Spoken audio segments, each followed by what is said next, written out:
അനുസ്മരണം നടത്തി. തിരുവില്ലാമല VKN സ്മാരകത്തിൽ നടത്തിയ അനുസ്മരണത്തിന്റെ ഉദ്ഘാടനം MP K രാധാകൃഷ്ണൻ നിർവഹിച്ചു. VKN തറവാട്ട് വീട്ടിൽ ഛായാചിത്രത്തിന് മുന്നിൽ ദീപം തെളിയിച്ചും പുഷ്പാർച്ചന നടത്തിയുമാണ് ചടങ്ങുകൾക്ക് തുടക്കം കുറിച്ചത്. കേരള സാഹിത്യ അക്കാദമി സെക്രട്ടറി CP അബൂബക്കർ സ്വാഗതം പറഞ്ഞ ചടങ്ങിൽ പഞ്ചായത്ത് പ്രസിഡന്റ് K പത്മജ അധ്യക്ഷത വഹിച്ചു. EP രാജഗോപാലൻ, ജില്ലാ പഞ്ചായത്ത് അംഗം ദീപ S നായർ, ബ്ലോക്ക് പഞ്ചായത്ത് അംഗം സിന്ധു സുരേഷ്, ഗ്രാമപഞ്ചായത്ത് member K Balakrishnan, VKK Ramesh, N Ramkumar, VKന്റെ കുടുംബാംഗങ്ങളും വിദ്യാർത്ഥികളും സാംസ്കാരിക സാഹിത്യ രംഗത്തുള്ളവരും ചടങ്ങിൽ പങ്കെടുത്തു.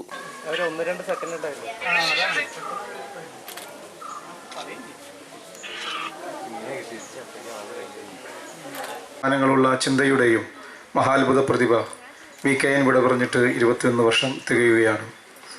അധികാരത്തിൻ്റെയും ആത്മീയതയുടെയും പൊള്ളത്തരങ്ങളെയും അതിക്രമങ്ങളെയും തുറന്നുകാട്ടുന്ന VKN സാഹിത്യരചനകൾക്ക് ഇന്ത്യൻ സാഹചര്യത്തിൽ കൂടുതൽ പ്രസക്തി കൈവരുന്നുണ്ട്. കുഞ്ചൻ നമ്പ്യാരുടെയും സഞ്ജയിൻ്റെയും വിമർശനാത്മക ഹാസ്യ ഭാവനയ്ക്ക് ആധുനികമായ തുടർച്ച സാധ്യമാക്കിയ VKN ചരിത്രബോധം കൊണ്ടും രാഷ്ട്രീയ ജാഗ്രത കൊണ്ടും വായനക്കാരുടെ കാൽപ്പനിക സ്വപ്നലോകത്തെ ചോദ്യം ചെയ്ത വലിയ എഴുത്തുകാരനാണ്. VKNന്റെ ചരമവാർഷിക ദിനത്തിൽ കേരള സാഹിത്യ അക്കാദമിയുടെ നേതൃത്വത്തിൽ VKN സ്മാരക സമിതിയുടെ സഹകരണത്തോടെ സംഘടിപ്പിക്കുന്ന VKNും സുകുമാർ അഴീക്കോടും തമ്മിൽ നമ്മൾ അറിയാത്ത, നമ്മൾ കാണാത്ത ഒരുതരം താരതമ്യമുണ്ടെന്നാണ് ഞാൻ വിചാരിക്കുന്നത്. രണ്ടുപേരും അതിശക്തമായി നമ്മുടെ ഈ സമൂഹത്തെയും രാഷ്ട്രീയത്തെയും വിമർശിച്ച ആളുകളായിരുന്നു. സുകുമാറിൻ്റെ ഭൂമിക പ്രധാനമായും കേരളം മാത്രമായിരുന്നുവെങ്കിൽ VKന്റെ ഭൂമിക ഈ രാജ്യം എമ്പാടുമായിരുന്നു. ഡൽഹിയിൽ ഇരുന്നു കൊണ്ട് ഈ രാജ്യത്തെയും രാജ്യത്തിലെ ജനങ്ങളെയും ഭരണാധികാരികളെയും നേർവഴിക്ക് നടത്തുന്നതിന് വേണ്ടിയിട്ടുള്ള അതിശക്തമായ സാഹിത്യരചനകളാണ് അദ്ദേഹം നടത്തിയത്. VKന്റെ കൃതികൾ വായിക്കുമ്പോൾ നമുക്ക് അനുഭവപ്പെടുന്നതും അതാണ്. ഓരോ വാക്യത്തിലും നർമ്മവും അതുപോലെ തന്നെ അതിവിശിഷ്ടമായ ചിന്തകളും ഗുപ്തമാക്കി വെച്ചിട്ടുള്ള രചനകളായിരുന്നു VKന്റേത്. VKന്റെ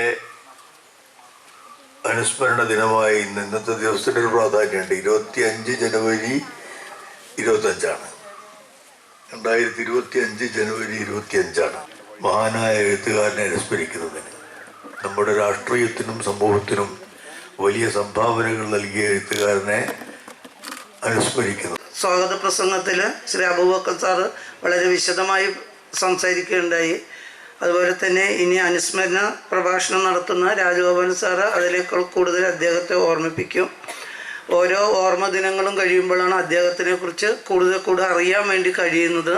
അതുപോലെ ഓർമ്മ ദിനങ്ങൾ ഇങ്ങനെ പുതുക്കി ഓരോ കൊല്ലം ആചരിക്കുമ്പോഴാണ് വരുന്ന തലമുറയ്ക്കും അദ്ദേഹത്തെക്കുറിച്ച് അറിയാനും ആദരിക്കാനും ഒക്കെ അവസരം ലഭിക്കുന്നത്. എനിക്ക് തന്നെ ഞാൻ പഞ്ചായത്തിലൊക്കെ വന്ന് ഇതിലൊക്കെ പങ്കെടുക്കാൻ തുടങ്ങിയപ്പോഴാണ് കൂടുതൽ അറിയാൻ വേണ്ടി കഴിഞ്ഞതും. അദ്ദേഹത്തിൻ്റെ 21ാമത് ചരമവാർഷികമാണ്.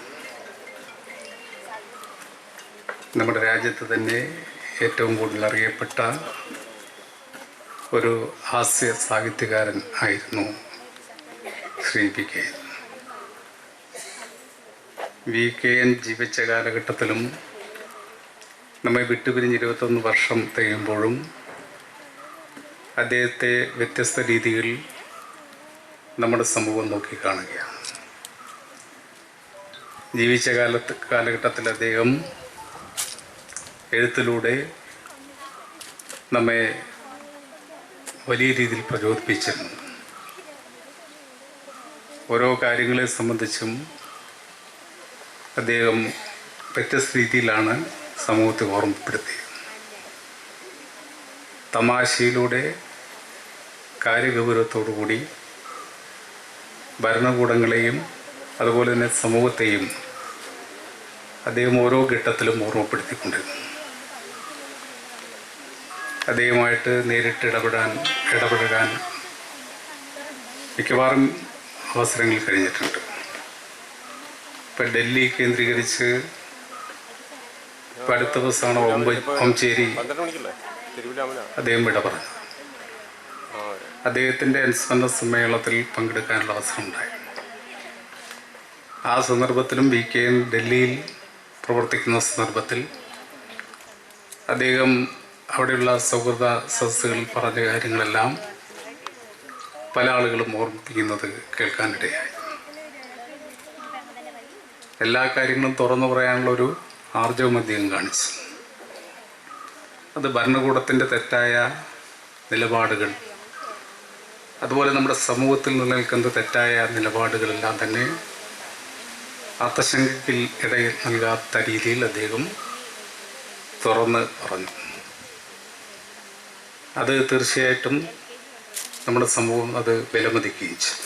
വലുപ്പമുണ്ടൊരു തേന്മാവ് എന്നുടെ വീട്ടിൻ മുറ്റത്ത് പടന്നു നിൽക്കും തേന്മാവ്, വിരുന്നൊരുക്കാൻ തത്തമ്മ കൂടുകൂട്ടാനെണ്ണാനും വിരുന്നൊരുക്കി തേന്മാവ്, നമ്മുടെ നല്ലൊരു തേന്മാവ്.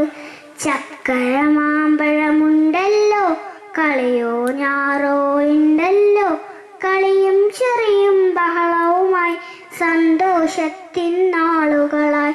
വെട്ടിമാറ്റാൻ വന്നവരെ അരുതേ അരുതേ വെട്ടരുതേ, പറയണം നാം കുട്ടികളെ നമ്മുടെ നല്ലൊരു ഭാവിക്കാൻ. പറയണം നാം കുട്ടികളെ നമ്മുടെ നല്ലൊരു ഭാവിക്കാൻ. അഗ്നിയിലൂടെ മാത്രം സഞ്ചരിച്ചവൾ ഞാനേതഗ്നിയിലിനി ആത്മശുദ്ധി തേടേണ്ടു രാമ. ഏഴുനാവാലുമെന്നെ ദംശിച്ചു തളർന്നഗ്നി വീണതാണ്, ഇനി ഏതു ശുദ്ധിയോ പരീക്ഷിപ്പൂ. ഇനിയും പരീക്ഷിക്കിൽ അഗ്നിചാരമായി പോമേ, ഇടിമിന്നലായി പൊട്ടിച്ചിതറിപ്പോമേ സൂര്യൻ. ഞാൻ ശപിക്കില്ല, സർവം സഹതൻ മകളല്ലോ സീത. ശുദ്ധരിൽ ശുദ്ധൻ രാമനെന്നറിഞ്ഞോൾ, ആര്യധർമ്മത്തിൽ വഴിമാറി സഞ്ചരിക്കാത്ത വീരശൂരനാം ജിതേന്ദ്രിയൻ. എൻ പ്രിയതമൻ കളിയാൽ പോലും പൊളിവാക്കുരിയാടിടാത്തൊൻ പരനാരിയെ സ്വപ്നത്തിലുമേ ദർശിക്കാത്തോൻ. കാമജവസനങ്ങളൊന്നുമേശാത്ത സത്യകാമനെ കൊടും കാട്ടിലേക്കയച്ചവരാരേ. രാക്ഷസർ വാഴും ദണ്ഡകാരണ്യത്തിലാവട്ടെ, രാമനു വനവാസമെന്നതാരുടെ ബുദ്ധി രുദിതാനുസാരിയാം കവി. ഈ ദയനീയ ദുരിതങ്ങൾ ഒന്നൊന്നായി പകർത്തിപ്പാടി കേൾക്കേ, നാളെ മറ്റൊരു കവി പാടിടാം രാമായണം.